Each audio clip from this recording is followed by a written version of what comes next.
Qu'est-ce qui se passe, mec? Bah, je trouve pas de thème pour le prochain épisode du coin. Tu sais déjà quel coin ce sera? Bah ouais, je vais sûrement faire un coin musique. Chanson française? Ouais. Bon, t'as qu'à faire une vidéo sur Jul. Si c'est pour dire des conneries comme ça, tu sais que tu peux la fermer, hein. Ok, ça va, excuse-moi. Excusez-moi les mecs, vous saurez pas où j'ai rangé mon sirop d'eucalyptus, j'arrive plus à le retrouver. Quoi?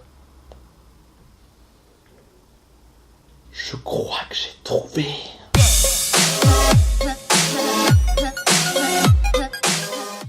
Messieurs, dames, savez-vous ce que c'est que le slam? Si vous ne savez pas de panique, je vais tout vous expliquer, et si vous le saviez déjà, eh bien vous allez devoir vous taper une explication de quelque chose que vous connaissez déjà. Alors pour faire très simple, le slam c'est du parler chanté encore plus que le rap. Par exemple, ça c'est de la chanson française dite classique. Vienne la pluie, l'ami, tombe la grêle, je plie mais jamais ne m'oublie. Ça c'est du rap. J'ai faim, de sens, de fond, j'ai besoin de lumière, de réponse à mes questions. Et ça c'est du slam. Bah ouais, c'est sûr, c'est la merde. C'est pas trop ça qui était prévu. Nos ambitions sont en berne et notre avenir en garde à vue. Voilà, vous l'aurez donc compris, dans cette vidéo nous allons parler de musique classique. Grand Corps Malade est un petit peu le pilier du slam français, dans le sens où quand on parle de slam, on pense tout de suite à lui. D'ailleurs, comme l'indique son nom de scène, Grand Corps Malade n'est absolument pas malade. Bon, sauf s'il chope une petite grippe, mais ça peut arriver à tout le monde. En effet, ce qu'on remarque tout de suite chez lui, c'est sa béquille qu'il a depuis un accident qu'il a eu étant plus jeune. Mais je ne vais pas détailler cette histoire puisque tout est parfaitement expliqué dans son autobiographie Patient, récemment adaptée au cinéma, que je vous conseille grandement d'aller lire et ou voir. Mais nous n'allons pas en parler ici puisque nous sommes dans un coin musique, donc nous allons parler de musique. Félicitations, tu viens de remporter le prix du meilleur Captain Obvious de l'année 2008. Donc, si je devais définir de quoi parle principalement Grand Corps Malade dans ses chansons, je dirais qu'il traite de sujets importants, de sujets drôles, et surtout il adore parler de là où il vient. Bah non. Je suis un enfant de la ville, je suis un enfant du bruit. J'aime la foule quand ça grouille, j'aime les rires et les cris. J'aurais pu vivre autre chose ailleurs, c'est tant pis ou c'est tant mieux. C'est ici que j'ai grandi, que je me suis construit. Je viens de la banlieue. Je voudrais faire un slam pour une vieille femme dans laquelle j'ai grandi. Je voudrais faire un slam pour cette banlieue nord Paname qu'on appelle Saint-Denis. Ok, c'est bon, t'as gagné.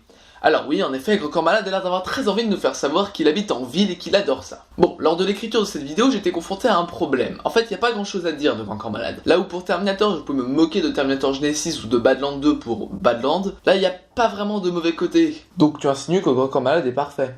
Mais non, c'est pas ce que je dis. Bon, d'accord, hein, c'est ce qu'il dit. Ah ouais. Bon, fermez-la. Ok, je vais vous trouver un truc à dire. Ce sixième sens qui apparaît, c'est simplement l'envie de vivre.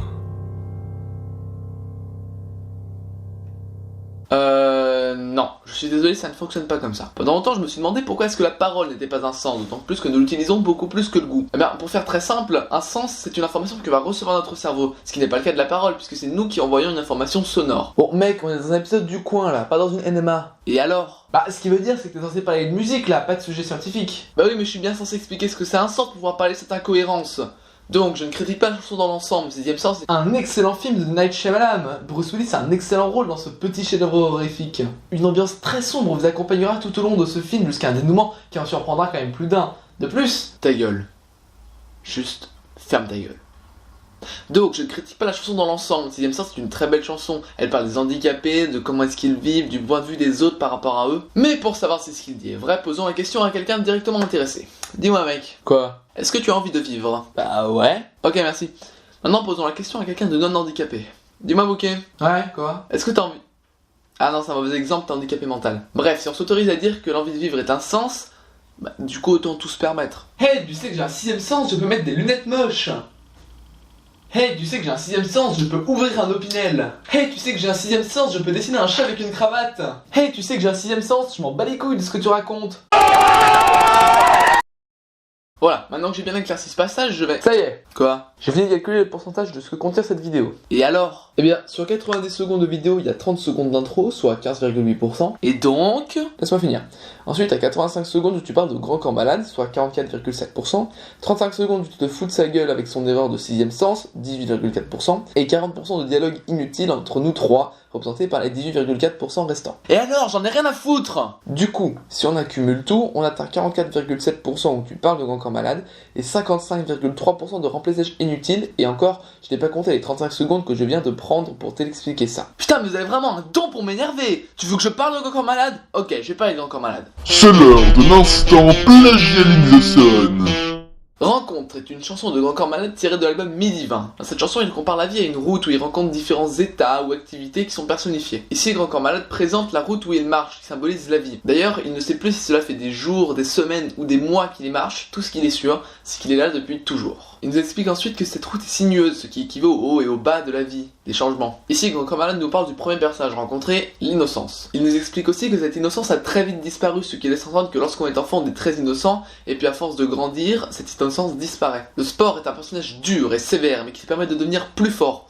Ce qui représente bien le sport, en fait. Il fait d'ailleurs allusion à son accident dans ce passage-là, où il transforme son accident en raison technique. Là, il nous parle de poésie, un personnage barbant tel qu'on le voit à l'école quand on doit apprendre les poésies par cœur et les réciter devant tout le monde. Puis il nous explique qu'elle a pris d'autres formes, telles que la musique par exemple, ce qui explique pourquoi est-ce qu'il est devenu accro. Détresse est un personnage sûr de plein de choses qui l'effraient, ce qui le rend extrêmement énervant. Amour est un personnage étrange et compliqué. Grand Corps Malade nous le présente comme étant imprévisible et surchargé, mais surtout très prétentieux. S'ajoute à cela deux petites phrases que je trouve particulièrement bien trouvées, où il présente la haine comme étant la demi-sœur de l'amour, alors que ces deux-là sont totalement opposés. Suite à cela, nous avons deux personnages décrits rapidement en deux lignes. Tendresse, qui est à la suite de l'amour, notons d'ailleurs la présence de cette superbe paronomase. Explication. Une paronomase consiste à rapprocher des mots comportant des sonorités semblables mais qui ont des sens différents. On appelle paronymes les mots qui... Merci.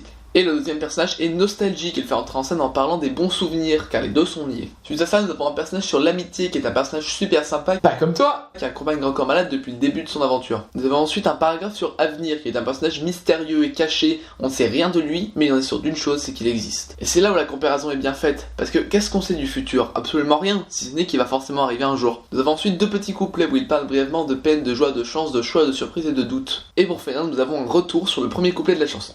Voilà, t'es content? Pour finir, je dirais que le slam c'est un style de musique qu'on écoute très peu en ce moment et qui est bien plus compliqué qu'il n'en a l'air, mais qui est toujours très calme, un peu l'opposé du métal. Du coup, si certains d'entre vous veulent découvrir Grand Corps Malade et le slam en général, je vous conseille 3 titres que j'ai particulièrement appréciés: Ma tête, mon cœur et mes couilles, Underground et Rencontre, le titre que nous voulons analyser. Bien sûr, les liens sont en description. Et malgré tout ce que l'on pourra penser, Grand Corps Malade restera toujours un slammer très apprécié. Je voudrais vous parler d'un endroit remarquable, absolument épatant. Non, sérieusement les mecs, filez-moi ma deuxième béquille là, je vais tomber. Je vais tomber.